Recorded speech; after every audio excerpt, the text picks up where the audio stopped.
Hi everyone. So I'm very excited to be back with another interview for the channel with a friend and someone who I've always really respected and learned a lot from conversing with. So this is Jackie Pilgrim. And Jackie, would you be willing to just kind of start by introducing yourself and maybe sharing a little bit about how you realized that you're autistic and what it was like to have that realization later in life? Okay. Yes. Again, my name is Jackie Pilgrim, and I am so stoked to be here. Thank you so much for inviting me, Sam. Um, you are a wonderful, wonderful person. I'm so glad to be here. Um, I I always knew I was different from my peers, even very early in my life. I've always had a unique way of seeing things and an ability to understand things that was far beyond my years. So that being said, I never felt out of place, and I never felt like anything was wrong with me. And even to this day, with an official diagnosis, I never felt like anything's wrong with me. The way I'm made is how I'm made, and I'm very happy to be this person. Um, However, I had a very I won't say it was all violent, but I had a very bad childhood, and and I couldn't really talk about it. I didn't have anyone to talk about it with. So after my parents passed away, and I was in my 40s when my parents passed away, I decided that I wanted to get some therapy and to deal with some of the questions I had. And some of those questions were around my differences. And why did people treat me that way? Was it because of my differences that people chose to treat me that way? So as I embarked upon that journey, I went through a couple of different therapists until I landed on one really, really wonderful, kind person. And in the process, the screening process, um, they wanted to rule out Asperger's, was what the documentation said. And how we got on the subject was that my friends have always talked about my son is diagnosed with autism. And people always talked about our relationship and how I had this uncanny way of like understanding. Even his doctors were like, we have not really seen a mother-child relationship like yours. Yours is really unique. So I just wondered, because I just have an understanding of him that most people find uncommon. So I mentioned it. So when I mentioned it, that's how we came up with the idea of let's rule out Asperger's. So I said, okay, fine. So they sent me to a 3-day assessment, and I didn't know it was 3 days at the time. And what was required was I had this huge questionnaire. I mean, like, I don't know, it's 80 something, 100 something questions. It was crazy. I would have to go into these little rooms, and there were these mirrors and stuff. And it was just weird and overstimulating. And it was just a very strange thing. But at the end of the 3 days, I was rendered the diagnosis of Asperger's disorder, which I was kind of surprised that I got that. And I remember as I was driving to work that I had to pull over and have a good cry for a moment to deal with it, even though I was surprised and not surprised. I guess hearing the words made a difference. Um, but after that, I decided, okay, I'm going to embrace it.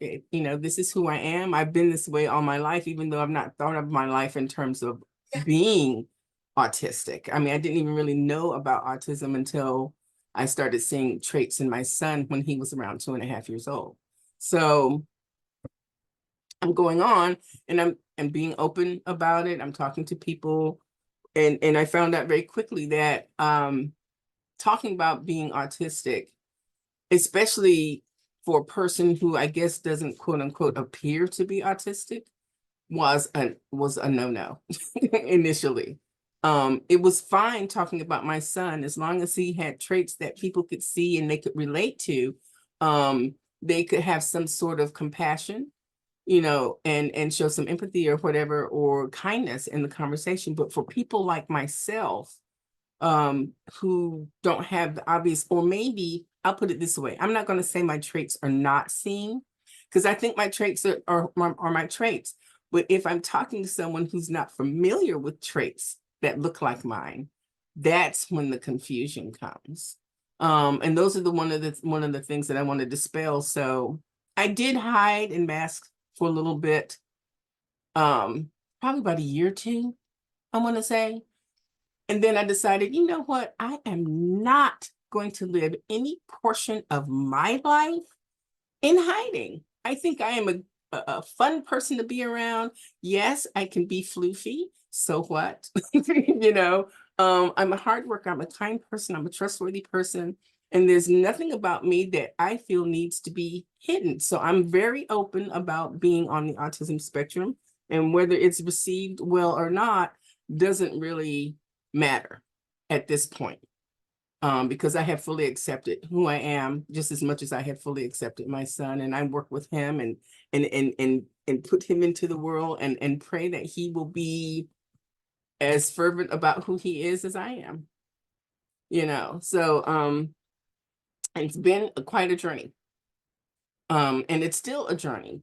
And one of the biggest things I've noticed is when I do reveal that I'm autistic, I noticed that there's never, no one ever asked me any questions like, you know, is there something that you need to help you to do better on the job? Or is there, you know, a communication thing that you need? Or when things come up and I start telling them, okay, I can't process something or I can't hear you. If there are times when I cannot process what's being said to me, and I'll ask the person to repeat something, maybe as many as 5 times until I can actually hear what you're saying, because otherwise it's just like, it doesn't make any sense. So when things like that happen, then they'll kind of acknowledge the autism is present. But if I don't have an outward trait like that, then people will tell me 99% of the time they don't remember that I'm autistic. And I find that to be insulting, because if someone were to tell me that they had a diagnosis, I would want to know more about them and how that diagnosis plays into our interactions, and what can I do, what can I learn, you know, that kind of thing. But I haven't had that. I haven't had that kind of return. So that's why I'm excited to be here, because I get a chance to talk about stuff. And I hope people who see me who are not familiar with autism, especially autism with people who are people of color, you know, in terms of seeing that, because a lot of times people say they don't see many of us. Well, we're all around, we're everywhere. So I hope that my interview with you will enlighten some people and maybe even entertain them a little bit. Yeah, thank you so much for that answer. You're I'm so welcome. glad that you are not masking now, because I think you are such a wonderful person to be around. And I Thank think the you point you so made much. about people, I I may be like going on a bit of a tangent here, but people not asking what you need and maybe only identifying autism if there's sort of a communication barrier that comes up. I think that can also be difficult, because then it seems like autism is only recognized to the extent that there's something that needs to be like addressed in communication, whereas autism is Exactly. much more than It's just something that can something. It's also like a source of joy. It can be part of someone's identity. It can be so many right, wonderful. right. But Um, you know what? I think the problem is, I think that autism is recognized the way that it was presented. yeah, And it was initially presented as this terrible thing that affects people awfully, and there's all these deficits. And so if people don't see a similar quote unquote deficit, then they don't feel like autism is present. yeah, absolutely. And that kind of segues into one of the other questions I really wanted to ask about, because I think a group that could be especially impacted by the really negative presentation of autism is parents, like when they're learning that their child is autistic. And so I was wondering Yeah. if you'd be willing to share, especially for parents who have autistic children who also have intellectual disabilities, would you be willing to share a little bit about, I guess, some of the joyful moments you've had about your son, what you Oh most my goodness. appreciate about him, Yeah. the qualities you wish other people appreciated more about him, just anything about that? Oh gosh. Yeah, that there's a lot of joyfulness um with my son and with people in general. But my son started presenting traits around 2.5. Now, I will tell you, he was born at 7 months, so he had a lot of health issues. He spent 3 months in the NICU. He had brain hemorrhages, edema where he was swollen beyond recognition, hole in the lung, collapsed lower lobe, you know, on the other side of his lung, and all kinds of things going on. So we knew that he was at high risk for having some kind of neurological difference, which is fine. I mean, you know, I just wanted him to be alive and healthy. That was the main thing. So the first 2.5 years, it was more concerned about his physical health and is he growing, is he thriving, which was a real trial to get him to thrive. But then right around 2.5, when he started walking, as soon as he started walking, he lost what language he had. His language was already delayed, but he would talk and say cute little things. And then when he started walking, his language just disappeared. Like he couldn't say mom, he couldn't say any words, put any words together. And it was like he was just kind of reduced to communicating with sounds that his grandpa taught him. He stopped focusing. Like one of the games we used to play when we go to the grocery store, I would buy him a lollipop, and then I would throw the lollipop in a bag and I wouldn't let him see which bag. And then when we get home, he would have to find the lollipop. You know what I'm saying? It was like the great hunt. And he stopped doing that. He stopped responding when I would call his name. So it was just, I don't know, it was just weird. But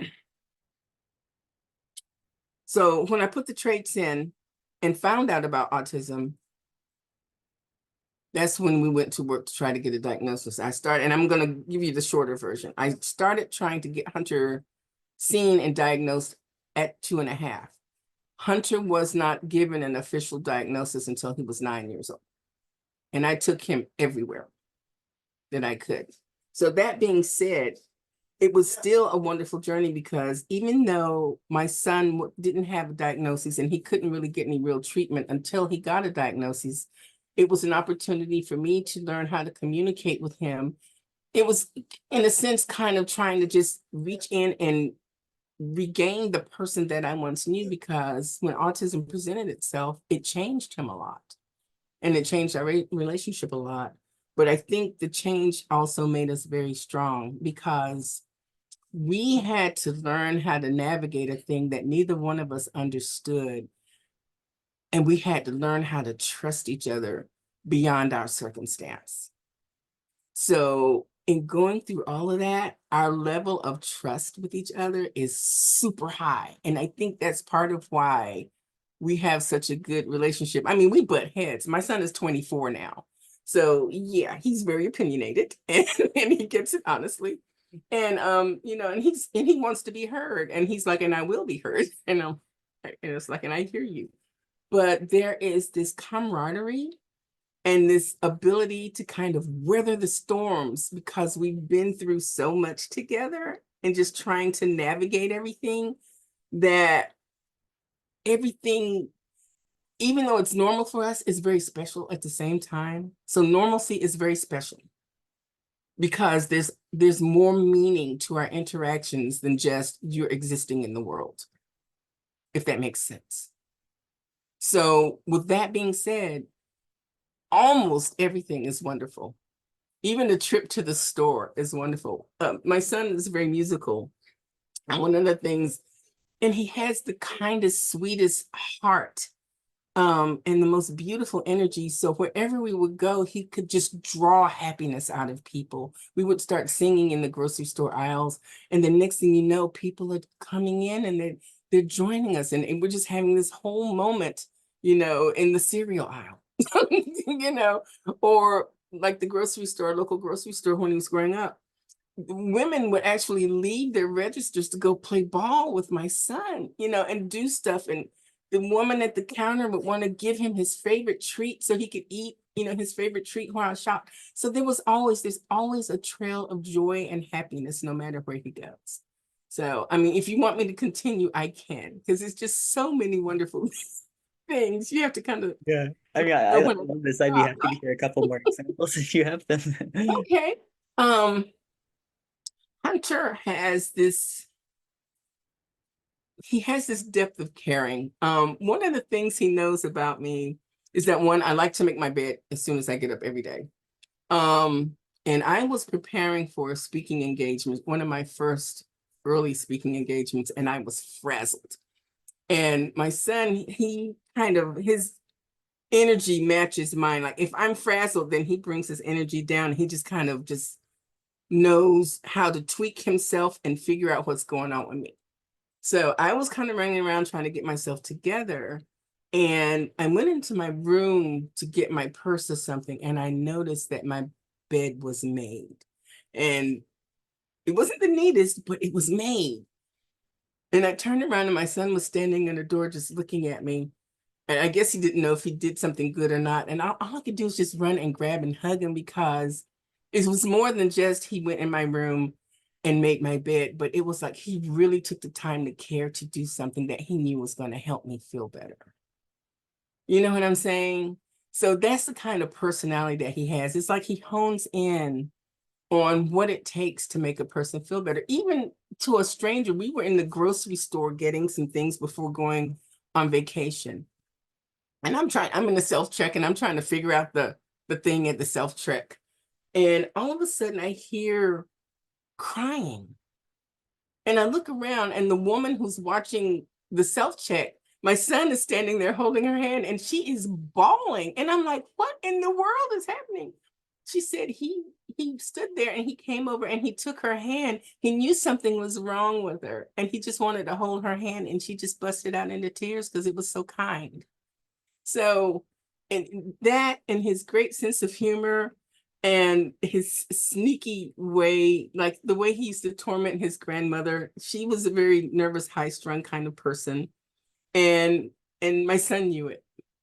And one of the things that he used to do was that he would stand in the corner and just be completely still.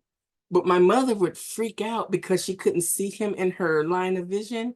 And she would run all around the house looking for him. And he would stand there in the corner and just watch her run around the house. And I'd be like, and she's like, oh my God, where's Hunter? And I'm like, he's standing right there looking at you. And he's giggling. So he has this wild sense of humor and stuff. And he has a great way of picking up things about people. He's a real people person, even though he may not interact in the way that they can understand, but he loves being around people. You know what I'm saying? So I don't know. Anything. He is my apple of my eye, and he is my joy. He is my absolute joy. And I'll stop right there. But if you want to talk again, I've got a whole lot more stories I can share. No, thank you. Those examples are great. I think they also kind of just highlight the breadth and depth of what can be accomplished with nonverbal communication, I think, as well. Yeah, it's just all it takes, love Yeah, and acceptance. I mean, we didn't have to do anything to yeah, gain that. It's just if you love a person in their skin, then you get a chance to see that person blossom. But if you're constantly telling a person that something's wrong with them, you never ever get to see who that person really is. And they never really get to know who they are yeah. because they're too busy trying to make other people comfortable. Yes, absolutely. That kind of leads into another question I had, which is, Mhm. would you be willing to share how you work to promote self-advocacy in Hunter? I know in some of our previous conversations you talked about really trying to take steps to understand his communication and build those self-advocacy skills for him. Yeah, I'm still trying to understand it because communication is a tricky thing. It's one of the things I discovered as a mom was that when you're going through the therapy process and trying to figure out a thing and what's going on with the diagnosis, but then you're loving and taking care of a whole human being, you're loving and taking care of that human being. But when it comes to things like communication, the communication is really small because you're focusing on how to get them to communicate needs, wants, dislikes, anything, how to get them to say mom, how to get them to say, their own name. All these things, all the communication is disability centered. So you go years and years with disability centered communication. And then you sit down one day and you realize that your child is now an adult and you don't know who they are because all you know who they are as a disabled person, but you don't know who they are internally as a whole human being. And all those years that you can't get back are gone. And you're like, now I have to kind of step back and rediscover my loved one, my child, and try to figure out and try to encourage them and show them how that their thoughts, however they see their thoughts in their head, they can actually project them outward. And what does that mean? Will that mean anything to them? So I'm at that point with my son now where not only am I trying to get him to talk more about if he's in pain or if he feels like he's getting ready to have a seizure or what he wants to eat, which he can give you a laundry list when it comes to what he wants to eat. um, but I wanted to, and I would sit down and talk to him. I said, I want to know what's in your head besides your brain. Like, what do your thoughts look like? Like, do you see pictures? Do you see words? Can you show me in a way what you see? What do you think about? Is it random? Is it abstract? Or are you very rigid in your thought patterns? What does that look like? Can I see? Will you share that with me? And again, because of that trust that we have and his desire to understand, even if he doesn't understand, he knows that we will take the time necessary for him to be able to understand. And I will patiently wait and do what I can to help him facilitate that. And so my crusade now is not just, when I'm talking to parents and professionals, that don't let the communication just be about the basic, what do I want? What do I need? But get to know the person and understand that communication goes far beyond a word. We're communicating all the time, 24/7. Every move, every breath is some sort of communication. So we have to learn how to look at the entire communication package with a person, especially someone who has profound intellectual disabilities, because they communicate a lot. And if we would just pay attention and if we could learn that the behavior may very well be a communication, but because we don't understand disability to begin with, and we don't understand the person that we're talking to because we haven't learned how to understand them yet, that we have to take a moment to step back to really kind of think about what the person's doing and the possibilities of why they're doing it before we react in a way that may be negative. Yeah, so I guess another question that I think kind of builds on what we were just discussing is what advice do you have for parents who are navigating the IEP or accommodations process in school and maybe running into barriers in getting the accommodations that their child needs? Well, first of all, the process is not for the weak of heart. I can tell you that. Um, one of the things that helps is to, number one, really know your child, and have a clear idea of what it is that they need in the classroom. Know what's available in the classroom and figure out what accommodations they need, what's not happening. I think voicing, because I don't like to go into a situation angrily, I think voicing up front when you first enroll your child into a classroom situation is that you want to let the instructors know that we need to develop a team mentality on behalf of this child. I am here to give you all the information I can give to you about this human being, and I'm here to problem solve with you. And whatever things that you would like to see occur initially, give that to them in writing. So if something comes up and if something's not being done, you have a point, a begin point that you can start up and say, well, I told you that these things needed to occur, blah, blah, blah. So that being said, when it's time for the IEP meeting, I know one of the things they used to have, and I don't know if they still have them now, but early on, they used to have advocates, were parents like myself that you could call and they would actually attend the meetings with you and help to advocate, because those kinds of meetings can sometimes be really daunting because you're sitting there by yourself and you've got 2 or 3 other people that are kind of just looming over you and talking at you and telling you all these things, and you're just trying to navigate a situation. And And it can be really difficult to deal with and anxiety provoking.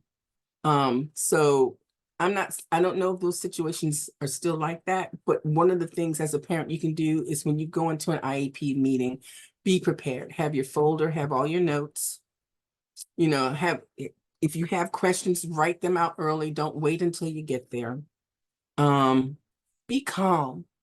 Don't go in ready for a fight, because if you're angry, it's going to kind of manipulate how you hear things and see things. But if you go into the room with an open mind, calm, and with the point that I am here to achieve a thing as calmly as I can, and listen to everything everyone says and answer the best way that you can. Those things right there can change the atmosphere in the room, and it might even change some of the outcomes in terms of what actually ends up on the IEP. But always make sure the child is in the center. And if your child is able to communicate in a way where you can understand what they don't like, make a statement based on that child. Make a statement for that child in writing and present that. This is what my child is not liking. It doesn't matter if they're verbal. It doesn't matter if they speak or non-speakers. They are communicate and let you know what they like and what they don't like. Voice that. Make sure that they are the focal point always. Yes, absolutely. I think working to include children more in the IEP process is such a important goal in I general. think it is. And I think, one of the things I've always done with my son is give him choices and let him, I would read some of the paperwork concerning him, and these are the things that they expect of you, and these are the things that you can do in this kind of situation.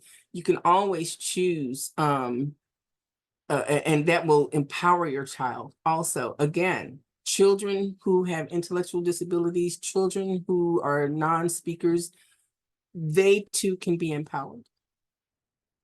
For some reason, I think we put way too much weight on to be able to form words and actually say things, to feel empowered. Me being quiet is an empowerment. So if we can rethink communication, and if we can rethink the fact that we are taking care of a whole human being and giving them autonomy early in life where they can have the opportunity, even if they're not able to, give the opportunity and keep giving the opportunity until they are able to voice things and say things and fight for themselves more. Yeah, absolutely. Um, I'm just wondering, personally, I always find it really helpful to hear sort of examples where things worked out well. Do you have any stories in your experiences where a teacher or an IEP team or someone in the school kind of became more open to accessibility throughout the course of your interaction with them?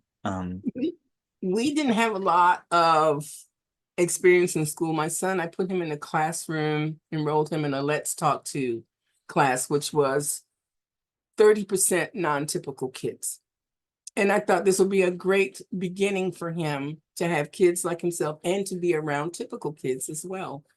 And my son, like I said, he hadn't been around too many kids because he was so frail early on. So day one, he runs around and he has to hug and kiss all the little snotty-nosed kids and get sick and everything. But he loved it. He loved being around the kids.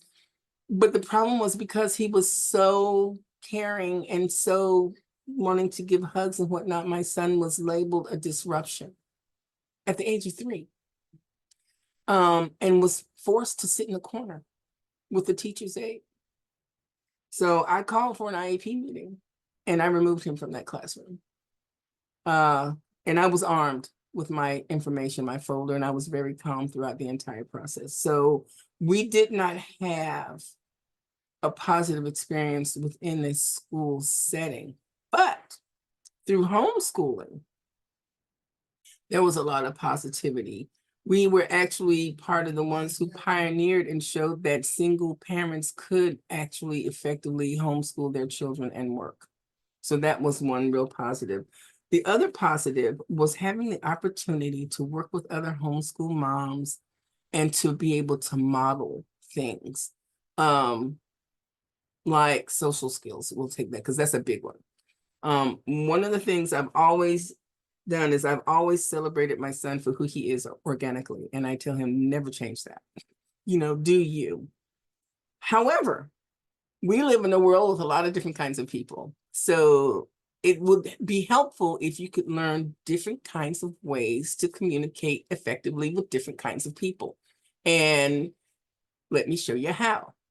So we had a wonderful person who would watch him while I was working, who had a huge family, lots of kids. So he had play dates all through the week, every week, which was great. Mostly typical, but we took what we could get. You know what I'm saying? And so I would work with him on being able to interact with typical kids. And then I would take him to special classrooms, special needs classrooms. I hate that word, special needs. I would take him to modified classrooms. There's a word for you. That's a term we can coin, modified classroom. I take him to a modified classroom where he could interact with kids with different kinds of abilities. And never once ever trying to change who he was and how and his choices of what he did. So we set up a play date with a parent who had two kids. One kid his diagnosis was very much like my son, and the other child was a typical child. And when they came, my son ran up immediately to the child that had a very similar diagnosis to his, and they giggled and they ran off into his room and they were playing. Both of them picked up an individual toy. They were standing back to back and they were manipulating the toy in complete silence. And the mother looked in the room and she was like, oh my goodness, I had so hoped that, this interaction would, help my child to be able to be more social. And I peeked in and I said, well, they are being social. They're being completely social. They're completely engaged with each other, but they don't have to face each other to do so. And she didn't really say much, but we had a chance to talk about it a little bit later.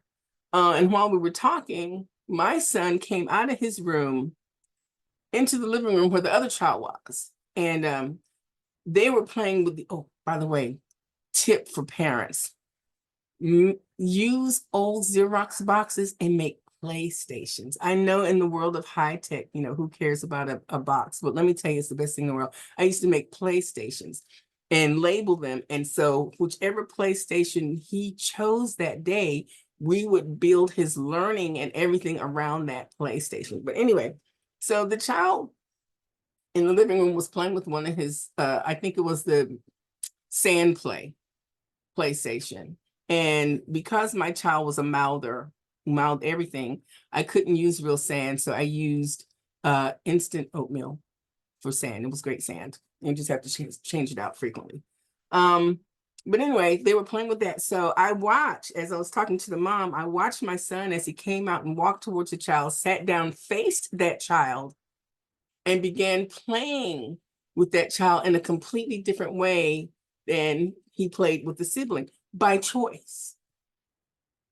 And so I use this example a lot, especially with professionals, because I want professionals to be aware when you're working with a child, whether you're in their home or they're coming to you, please do not look at the child and see brokenness or deficit, but look at the child as a person you've got this whole person that you can discover and learn and grow to know what they do, and give them time to be themselves, to get used to you and to let themselves show and shine before you start making suggestions as to things that you want to help them achieve.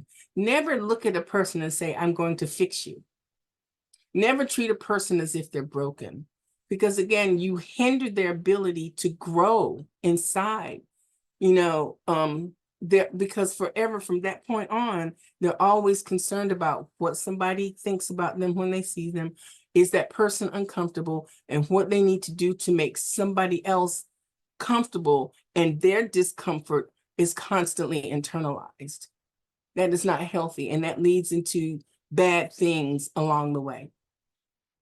So that's the kind of thing, I think that's a very positive message to give, and a thing that I learned through homeschooling, which was not anything I ever wanted to do, but because I felt that I was kind of pushed in that situation, we were blessed to learn a lot that we could share with other people in terms, even whether it's in school or out of school, it all applies. How to treat a human being, and how to see a whole human being and not just acknowledge that the person standing in front of you, but actually see the person and grow from there. Thank you so Did I much. answer Yeah, it? you answered that question, and in a way, it's interesting because when I was looking at the question list, I wasn't really sure how to connect the second to last and last question, but hearing your answer, I feel like there is this kind of common theme to them of not treating people as they're broken and sort of wanting to Right. see someone as a whole person. So the last question, which is, I guess it's on a very different topic, but I feel like some of those themes apply. Okay. In our discussion, kind of preparing for the interview before, you'd mentioned that Black women in particular are often expected not to show vulnerability, and Mm-hmm. autistic people often are not understood when we express vulnerability and are often overlooked in suicidality screenings, especially Right. because the screenings are often catered towards non-autistic individuals. So, you know, I would imagine that kind of the combination of biases might present a really high barrier or kind of compounded stigma for Black autistic women who are living in this intersection, and would just love to hear, I guess, any of your thoughts on this, as well as how you would like to help, how you would like to see the mental health care or screening system adapt. Yeah, that's a really big question. And I will start off by saying I do not represent all Black women, and I do not represent all autistic women.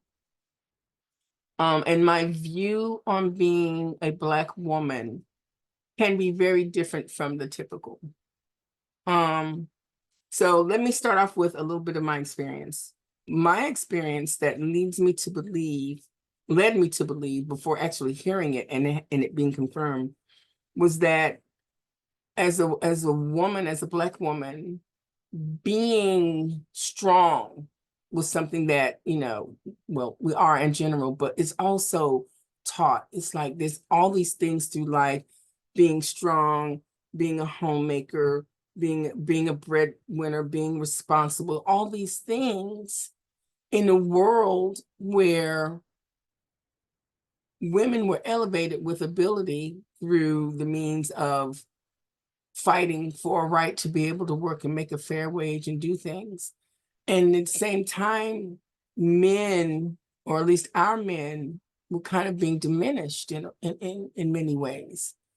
So there was some unevenness uh, in society as well as in the home. My dad was he's a very abusive person, and he was very aggressive, and things were going to happen his way regardless. So I grew up in that household, but I saw strength in my mother that was a very quiet strength. And I saw vulnerability in her that she didn't necessarily show to other people, but I was allowed to see that. So I knew vulnerability existed in Black women.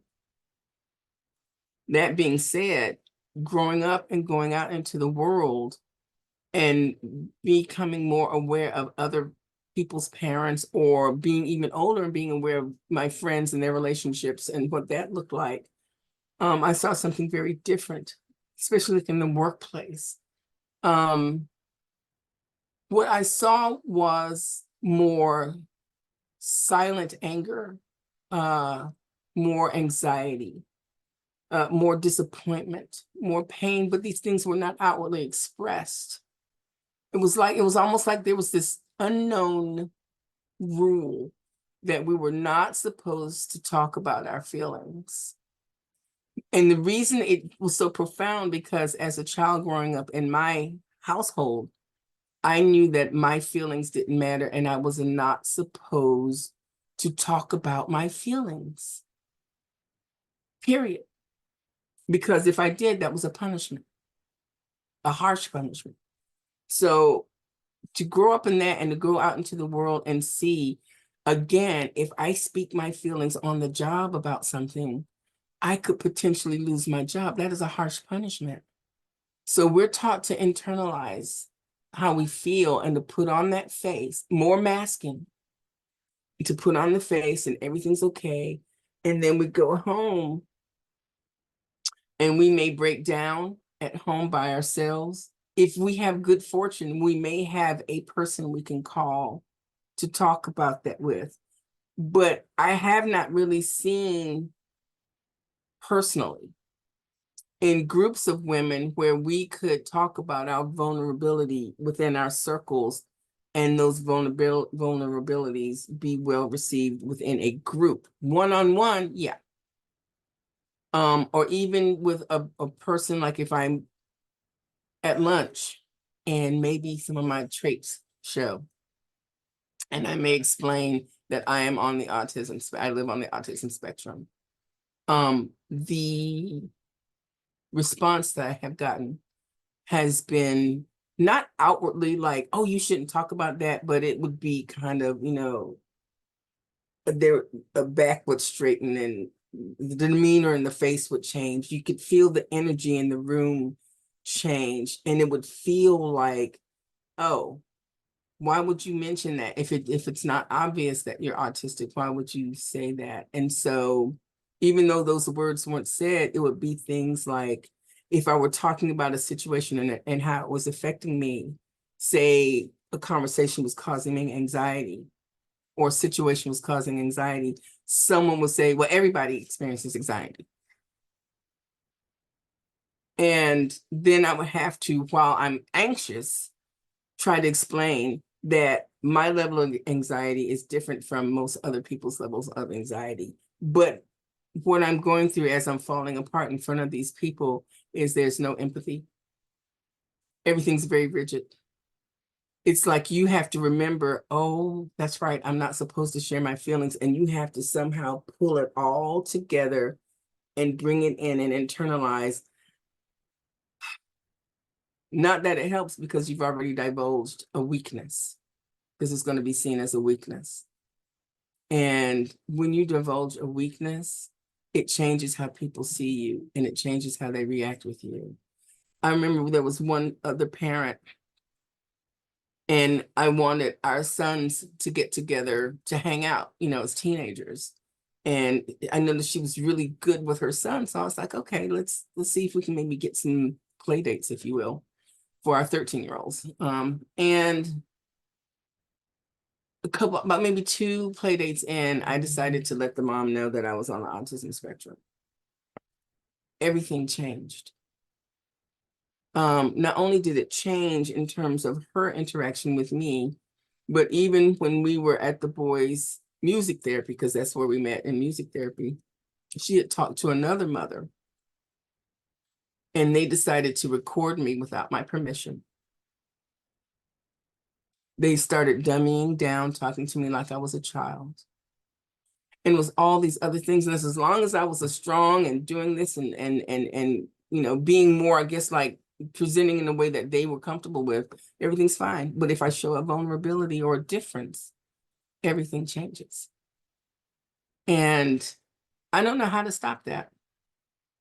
I don't know how to create a consistent safe space for Black women, Black girls, to be able to be vulnerable, to be different, to be heard, to be understood, and to get the emotional, maybe not their emotional needs met, but to get the emotional feedback that's not negative. Even as far as, even in terms of interactions between a daughter and a mother. If you go to your mother and you're crying and something happens and your mother says, well, just suck it up. You have to just suck it up. The world is a terrible place. So you're going to have to get used to it. You're going to have to figure it out. Where's the vulnerability in that? How do you learn how to even acknowledge your own feelings? And in terms of suicidality usually rides in on the wave of, you have been through so many things. You have done everything you could to weather it, and it's too much. So then you start looking for a way out.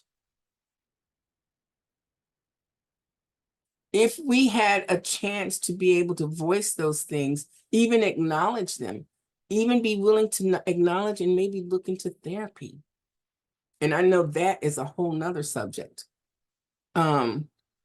To get therapy, or to at least have seek some sort of conversation, seek something to help ourselves, to be able to cope better, to be able to develop coping, to weather the things that we have to deal with that started so early in our life and have been such a norm in our life.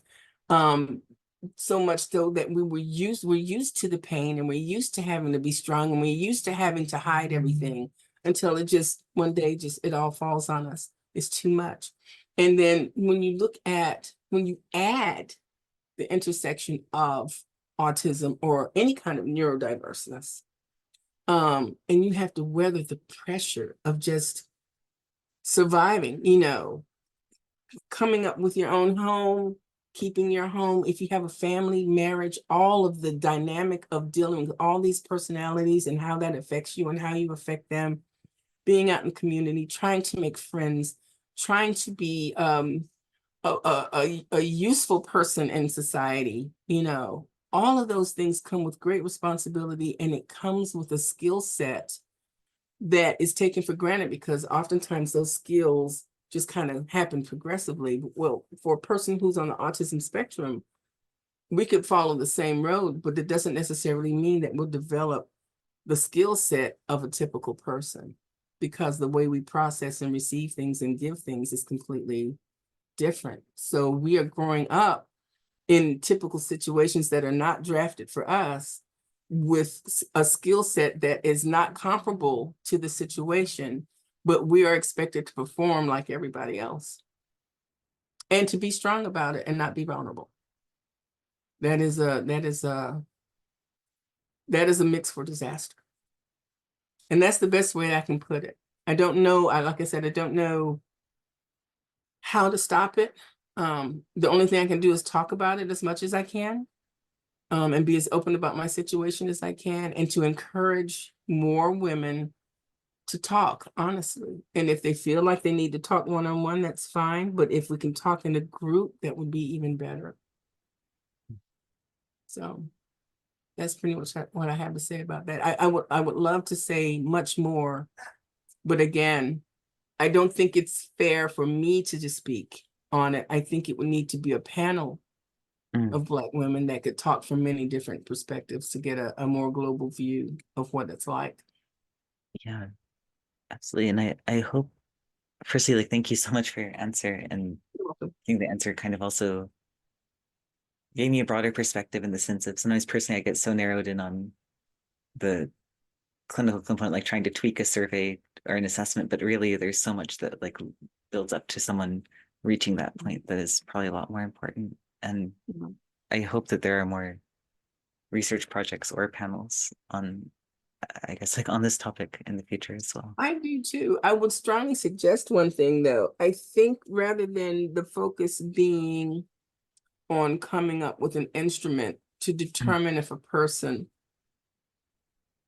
is capable of thinking of hurting themselves, mm, I think that there would need to be a series of instruments, or I would like to see science developed around the communicative aspect of getting women involved in a group and talking openly about vulnerability, and looking at their lives and seeing if they're having a vulnerability now, can they find the root cause, or at least a beginning point when it was becoming a vulnerability, and voice that in a safe space with their peers. And if in hearing those conversations, especially amongst women who are on the spectrum, and we're talking to each other, then you will be able to hear the language and see the process of how that affects them and how they communicate that. and how they receive that and what they think about it. And you can have someone injecting questions into the group that they talk about, and you can hear the development. And if you do that in enough groups with enough people, from that data, you'll be able to come up with a reasonable beginning for an instrument. Do you see what I'm saying? But we have to get the answers Yes. before we can actually try to extract more. We have to be given the language Yeah. from the people. No, that makes a lot of sense. I guess Mhm. without kind of having a safe environment where people can express vulnerability, there's no Yeah. opportunity for their progress. Yeah, amongst their peers. And you will be amazed at what information, what terminology, what processes will present themselves to you. Mm, yeah. Every time I talk to you, I walk away with like kind of like burning idea of something that needs to be done. I Um, love to inspire. That's what I live for. Thank you so much for the conversation, Jackie. Um, Oh, you are more than welcome, and thank you for giving me this time and space to share a few thoughts with you. thank you.